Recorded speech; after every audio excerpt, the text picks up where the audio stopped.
Bonjour et bienvenue, je m'appelle Carlos Magalhães, je suis ingénieur et structure au Brésil. J'ai obtenu ma licence à l'Université fédérale de Bahia au Brésil avec un programme en alternance à l'Université d'État de San Diego aux États-Unis et une maîtrise à l'Université de Campinas au Brésil aussi. Aujourd'hui, je vais faire une petite présentation sur les connexions rigides et des doubles dames. C'est un sujet qui m'intéresse beaucoup et qui est très souvent mal compris par les ingénieurs. Aujourd'hui, je vais utiliser un modèle structural fictif en 2D qui représente un bâtiment. Dans ce modèle, il y a 5 panneaux et 7 étages. Une charge verticale distribuée représentative de la charge variable et des charges horizontales représentatives de la charge du vent. L'une des meilleures choses que vous puissiez faire pour déterminer votre chemin de charge est de dessiner la forme fléchie. Vous pouvez la dessiner à la main ou la modéliser dans un logiciel. À la droite, nous avons une charge morte distribuée et une charge vive appliquée à la poutre, et vous pouvez voir sur la forme fléchie que les moments à chaque extrémité de la poutre agissent de manière égale et dans la direction opposée. À la gauche, la charge latérale est appliquée à la poutre. Vous pouvez voir que la poutre a une courbure inversée et que les moments sont additifs. Cette connaissance est très utile lorsqu'il s'agit de vérifier les connexions des moments entre la poutre et les poteaux et de vérifier les besoins de doublure. Un poteau non renforcé doit avoir une résistance suffisante au niveau de la semelle et des lames pour résister au couple de la semelle qui en résulte. Dans la connexion rigide à la gauche, il y a une force de traction sur la semelle supérieure et une force de compression sur la semelle inférieure. Cependant, dans la connexion à la droite, il y a une force de compression sur la semelle supérieure et une force de traction sur la semelle inférieure. Lorsque les poutres opposées reliées par un moment coïncident, il en résulte une paire de forces doublement concentrées, comme vous pouvez voir sur la figure. La somme des moments sur les poutres ne peut pas dépasser la somme des moments sur la résistance de la colonne. En conséquence, pour vérifier la zone du panneau, deux moments de la poutre ne peuvent pas dépasser deux moments de poteau, et le simple fait de comprendre cela réduit considérablement les forces utilisées pour vérifier les doublures.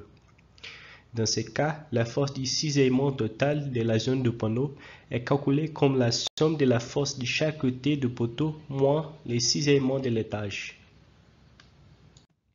C'est encore mieux si vous êtes au dernier étage parce que la somme des moments sur les poutres ne peut pas dépasser un moment de la colonne. Si vous avez des grandes poutres W26, 27 et un poteau plus petit W12, 14, cela peut réduire considérablement les cisaillements sur la zone des panneaux juste en sachant cela. Dans le cas d'un poteau continu avec une seule liaison rigide, les moments au niveau de la poutre ne peuvent pas dépasser 2 fois la capacité du poteau. Comme il n'y a qu'une seule connexion rigide, la force à la zone du panneau est juste la force de la semelle moins les cisaillements de l'étage. Dans ce cas, si vous avez une connexion au coin du bâtiment avec une seule poutre connectée au sommet de la colonne, les moments au niveau de la poutre ne peuvent pas dépasser la capacité de la colonne. Cependant, on peut se trouver dans une situation comme celle illustrée, où il y a deux moments égaux de chaque côté de la colonne. Chaque côté doit être conçu pour les moments agissants, mais il n'y aura pas un grand cisaillement sur la zone du panneau. Il suffit de vérifier l'enfermage en compression des lames. De plus, il est également possible d'avoir deux moments différents agissant de chaque côté de la colonne. Dans cette situation, le cisaillement de la zone du panneau sera lié à la différence entre les forces agissant sur chaque semelle. Nous allons maintenant considérer la connexion illustrée où nous avons une poutre W12-19 connectée à un poteau W8-48. Je vais utiliser un logiciel que j'ai développé pour analyser les liaisons rigides des plaques d'extrémité. Le moment appliqué est de 50. Il est possible de voir que le cisaillement de la zone du panneau est de 61% si l'on ne tient pas compte du cisaillement de l'étage.